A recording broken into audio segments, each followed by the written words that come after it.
Bom dia, boa tarde, boa noite aí, galerinha do nono ano, tudo certo com vocês? Então, aqui quem fala é o professor Celso Lucas, professor de vocês de ciências, certo? E na aula de hoje nós vamos fazer uma revisão sobre os conteúdos, certo? Vamos estudar os estados físicos da matéria, certo? Lembrando, aqui na tela está o livro, e aí eu vou lendo e ressaltando os tópicos mais importantes para vocês. Eu falei para vocês que tudo que nos rodeia, ou seja, tudo que está ao nosso redor, é matéria. Como, por exemplo, a cadeira, o livro, a mesa, o ar. Tudo isso é considerado matéria, pois possui massa e ocupa lugar no espaço. Então, nós temos duas características para as coisas serem consideradas matéria: possuir massa e ocupar lugar no espaço.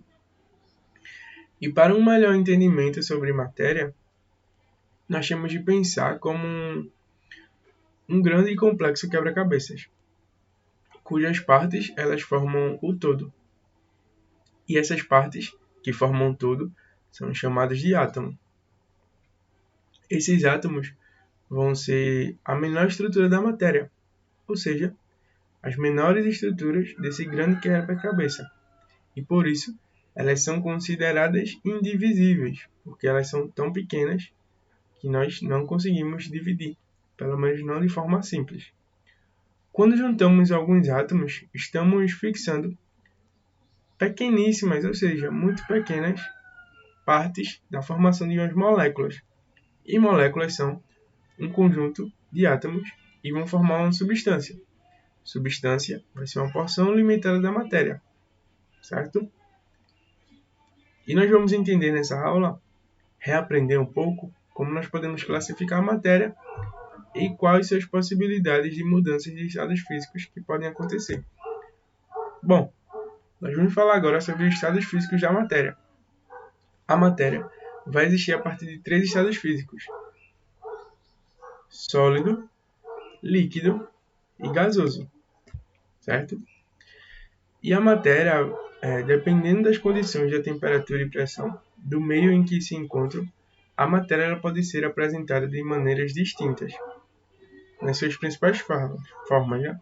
Que são sólida, líquida e gasosa, certo? Aqui está mostrando como as moléculas da matéria gasosa, da matéria líquida e da matéria sólida.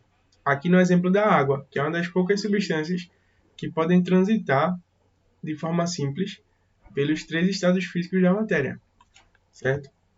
Mas ainda existe um quarto estado físico da matéria, que nós vamos ler um pouquinho sobre ele. Nós vamos ver agora um pouquinho sobre o plasma, que é conhecido como o quarto estado físico da matéria. Bom, o plasma é um dos quatro elementos ou um dos quatro estados físicos fundamentais da matéria. Trata-se de um gás qualquer que teve seus elétrons arrancados devido a um grande aumento em sua energia. Todos os gases que recebem quantidades suficientes grandes de energia podem ter os seus átomos e moléculas ionizados, ou seja, ter os seus elétrons distanciados a ponto de eles deixarem de sofrer uma grande atração elétrica aos seus núcleos atômicos. O plasma comporta-se, portanto, como uma nuvem de prótons e nêutrons e elétrons livres. Diferentemente dos gases, que são formados por átomos e moléculas neutras.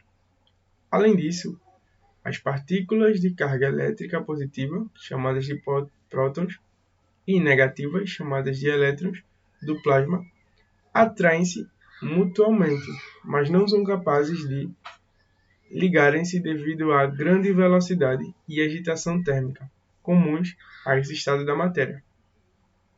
Fundamentalmente, as diferenças entre um gás ordinário e o plasma dão-se por fatores como densidade e temperatura, e também o estado de ionização. Além disso, apesar de ser pouco encontrado na Terra, o plasma é o estado físico mais comum da matéria do universo. E a densidade de um plasma ela vai ser medida pelo número de elétrons por unidade de volume. A temperatura, por sua vez, ela pode ser dada tanto em Kelvin como em electrovolts, que é uma unidade de medida para a energia cinética dos elétrons. E o estado de ionização ele vai dizer a respeito aos plasmas totalmente ou parcialmente ionizados. Geralmente é possível obter o plasma aquecendo um gás a temperaturas muito elevadas, como nos casos das estrelas, e durante a formação das descargas elétricas, como os raios. Nós chamamos esse tipo de plasma como plasma térmico, uma vez que tanto os elétrons quanto as suas outras partículas constituintes estão sob a mesma temperatura. Já o plasma não térmico, por sua vez, é aquele que não há equilíbrio térmico entre os elétrons livres e as demais partículas do plasma, enquanto os elétrons movem-se a altíssimas velocidades com temperaturas superiores a 10.000 kelvins. Nesse tipo de plasma, as demais partículas encontram-se em temperaturas próximas à temperatura ambiente. É possível encontrá-lo nas lâmpadas de neônio e nas lâmpadas de mercúrio, por exemplo. Como plasma, são formados por partículas carregadas. Eles podem produzir altos campos magnéticos, uma vez que estes são produzidos pela movimentação de cargas elétricas. Dizemos que, quando um plasma é capaz de produzir um grande campo magnético, ele é um plasma magnetizado, como aqueles presentes nas estrelas.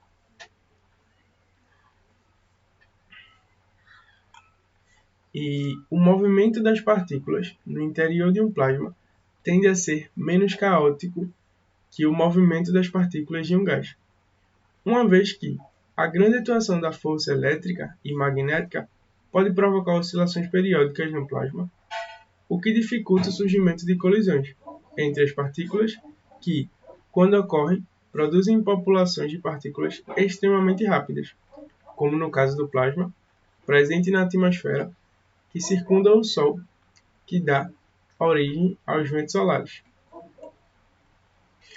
E outra propriedade interessante dos plasmas é a sua alta condutividade elétrica.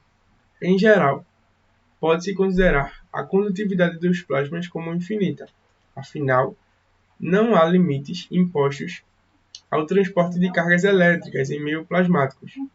Por sua vez, os gases apresentam, via de regra, alta resistência elétrica, como no caso dos gases da atmosfera terrestre, que se transformam em plasma, permitindo a formação dos raios quando um campo elétrico superior a 30.000 kW por centímetro é formado nesse meio.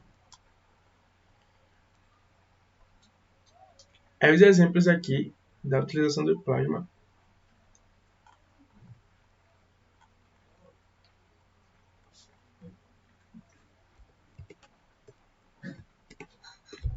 Nós temos as auroras polares, que é quando o Sol emite uma grande quantidade de partículas eletricamente carregadas em direção à Terra, com velocidades próximas à da luz. Quando essas partículas interagem com o campo magnético terrestre, que é mais intenso nos polos norte e sul, elas sofrem uma deflexão e o seu movimento torna-se espiralado. E a aceleração adquirida dessas partículas do vento solar faz com que elas emitam radiação visível, dando origem ao fenômeno da aurora polar, também conhecido como aurora boreal. Por tratar-se de um fluxo de partículas livres e eletricamente carregadas, podemos afirmar que as auroras produzidas nas proximidades dos pontos surgem em razão da interação do plasma solar com o campo magnético terrestre. Também temos as lâmpadas de mercúrio. As lâmpadas de mercúrio são largamente utilizadas na iluminação pública. A luz gerada por esse tipo de lâmpada é emitida por um plasma de mercúrio. Nessas lâmpadas, aplica-se uma grande diferença de potencial entre dois eletrodos. O gás argônio, presente no interior do bulbo da lâmpada, que promove a formação de um arco entre os dois eletrodos. Em seguida, a resistência elétrica dos elétrons cai, aumentando a corrente elétrica e dando início ao processo de ignição do mercúrio, que é vaporizado. Após alguns minutos, a pressão do gás de mercúrio e sua temperatura estão altas, e a emissão da luz visível apresenta o seu valor máximo. Outro exemplo também da aplicação do plasma são nas lâmpadas fluorescentes. Um diferencial potencial alternado é o aplicado nas extremidades da lâmpada, que contém gases sob baixas pressões. Dessa forma, os átomos eles perdem parte dos seus elétrons, formando plasmas parcialmente ionizados, de baixa densidade e baixa temperatura. As colisões entre os átomos emitem radiação UV, que é absorvida. As lâmpadas de neon contêm gás de neônio sob baixas pressões, o qual, quando sujeitas às correntes elétricas, elas tornam-se ionizadas e emitem luz visível. As lâmpadas desse tipo são empregadas em fachadas luminosas com faróis de automóveis e também em decorações. Os raios eles são grandes descargas elétricas que ocorrem no ar durante a formação de um raio. Uma grande quantidade de elétrons é conduzida pelo ar. A passagem dos elétrons faz com que o gás atmosférico passe a comportar-se como um plasma, em virtude de um repentino aumento da temperatura. O ar atmosférico é muito isolante. No entanto, sob altos campos elétricos, torna-se condutor. Nesse regime, a temperatura do plasma atmosférico pode chegar a 30.000 kelvins. Globo de plasma.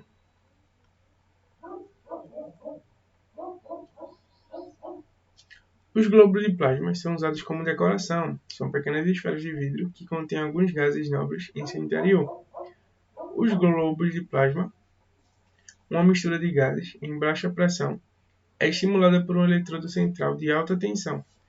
Um grande campo elétrico no interior do globo produz campos elétricos oscilantes que ionizam o gás, que passa a emitir luz visível.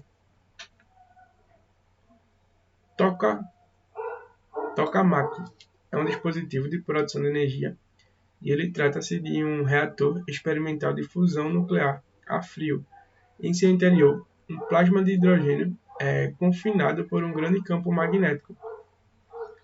E para gerar energia, o tokamak conta com 2 feixes de plasma que rotacionam em altas velocidades e em sentidos contrários, enquanto confinados em uma trajetória circular sob a ação de um imenso campo magnético. Quando as partículas de feixe de plasma colidem frontalmente, seus átomos podem fundir-se, produzindo uma enorme quantidade de energia. Vento solar. O vento solar é um fenômeno produzido pelo Sol. O Sol produz a sua própria energia por meio da fusão dos átomos de hidrogênio, dando origem aos átomos de hélio. No entanto, algumas dessas partículas são ejetadas de sua superfície e chegam à Terra, dando origem a fenômenos como a aurora boreal.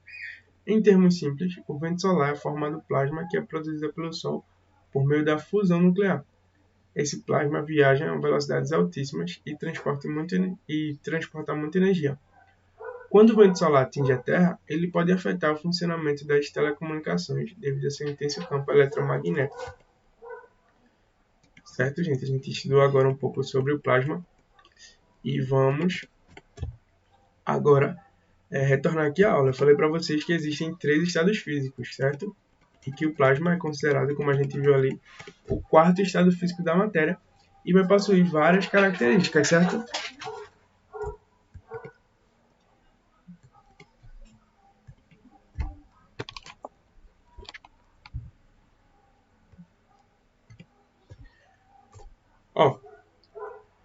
Os átomos eles vão formar moléculas que se ligam por meio de forças que dependem de certas condições. Isto é, existem muitos aspectos que vão interferir nas ligações, que vão dar uma característica chamada de coesão, que é a capacidade que as moléculas podem estar unidas, ou afastamento, que é a capacidade de afastamento, literalmente, das moléculas. Por exemplo, no estado sólido da água, as moléculas estão fortemente unidas. certo? Formando o gelo. Para que alcance essa forma, a água precisa ser submetida a uma temperatura mínima de 0 graus Celsius. No estado líquido, as moléculas de água não estão tão próximas umas das outras quanto no estado sólido, certo? E a variedade da matéria ela se dá de diversas formas e possibilidades, por conta de dois fatores. O primeiro é a variação dos tipos de átomos, certo? Existem 118 tipos de átomos que podem se combinar de diferentes formas, 2 átomos, 3 átomos, 4 átomos. Então existem aí infinitas possibilidades. E também pela coesão, né, que é a capacidade de ligação dos átomos uns com os outros. Essa capacidade é conhecida como uma das grandes 4 forças da natureza que a gente viu. Quem lembra aí quais eram? Força forte, força fraca e força gravitacional e a eletricidade, certo? Nós temos aí o exemplo, por exemplo, do grafite e do diamante. Ambos são feitos unicamente pelo mesmo material, que é o carbono, mas eles são diferentes por conta dessa propriedade de coesão, porque eles são unidos de formas diferentes. Ó, nós temos o grafite que vai ser unido aqui dessa seguinte forma, nesse sentido, certo? Já o diamante aqui, ó, é unido dessa forma. Então nós vamos ter aí a estrutura totalmente diferente de um grafite e de um diamante, mas eles são feitos do mesmo material, certo? Agora nós vamos ver algumas das características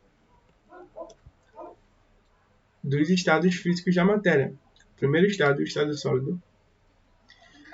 Quando a matéria se encontra no estado sólido, devemos considerar substâncias duras e incompreensíveis. Então nós temos aqui duas características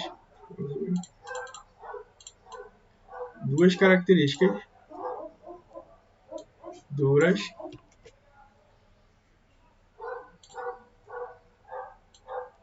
e incompreensíveis.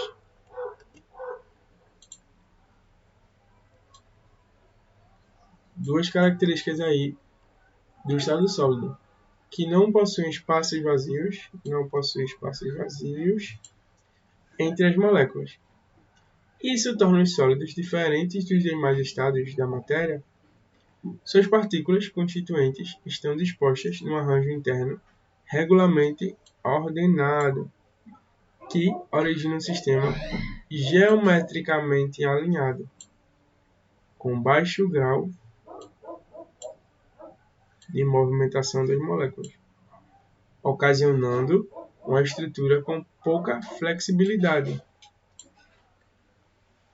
Na maior parte dos casos, o alto grau de dureza, que é a resistência, os sólidos eles apresentam velocidade de fluxo de difusão pequena, velocidade de fluxo de difusão, e por isso apresentam forma definida. Essa forma e volume das estruturas no estado sólido são respectivamente fixas e próprias. Então, vamos recapitular aqui, que está nesse parágrafo. Características dos sólidos. São duros e incompreensíveis, não possuem espaços vazios, têm um arranjo interno regularmente ordenado e um sistema geometricamente alinhado, baixo grau de movimentação de suas moléculas, pouca flexibilidade, certo? E uma velocidade de fluxo de difusão pequena.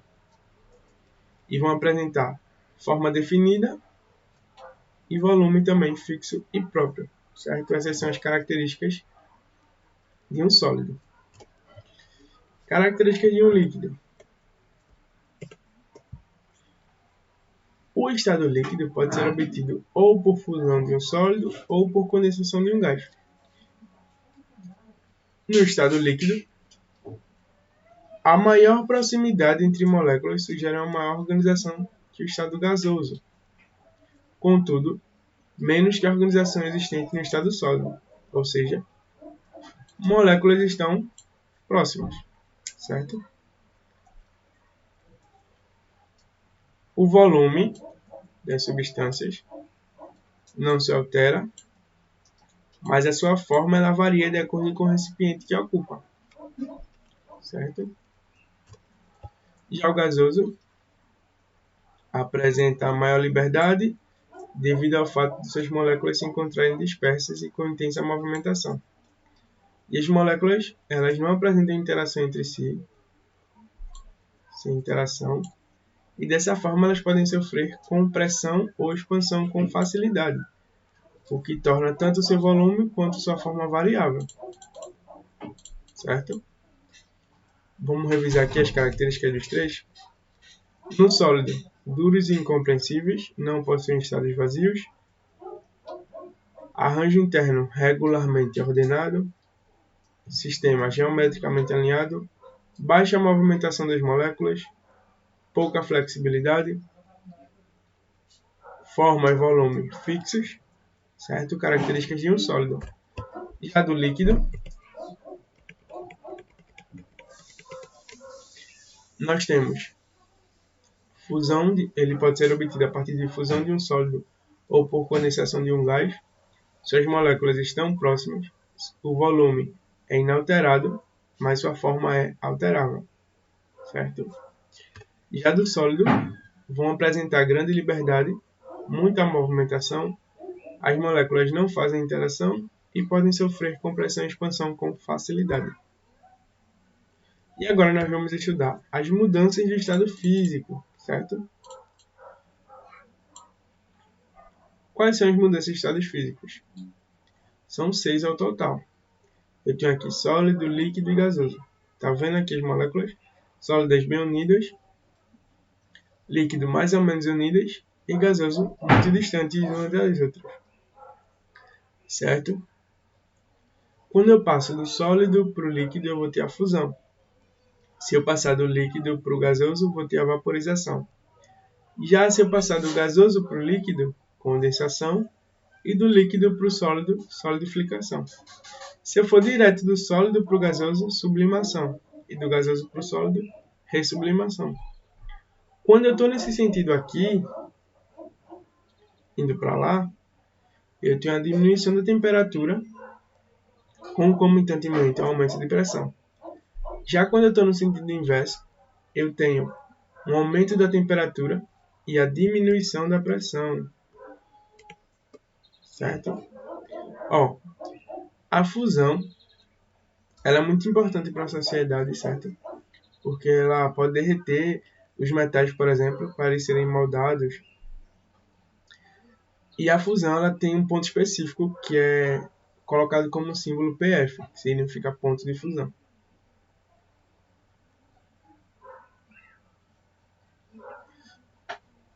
Já a solidificação aqui é o processo de formação do gelo. Eu tenho a liberação de temperatura para o meio e as moléculas elas vão ficar mais paradas e, consequentemente, vão tender a se movimentar menos e a ficar mais unidas. Na vaporização, a vaporização ela pode ocorrer de 3 formas. Quais são elas aí? Quem lembra? Evaporação, ebulição e calefação, certo? Evaporação lenta, ebulição tempo médio e calefação instantânea. Já a condensação aqui é a formação dos líquidos, certo? É muito comum na chuva. A sublimação é feita aí a partir da naftalina, por exemplo, que é um equipamento, uma tecnologia para afastar baratas e ratos das roupas.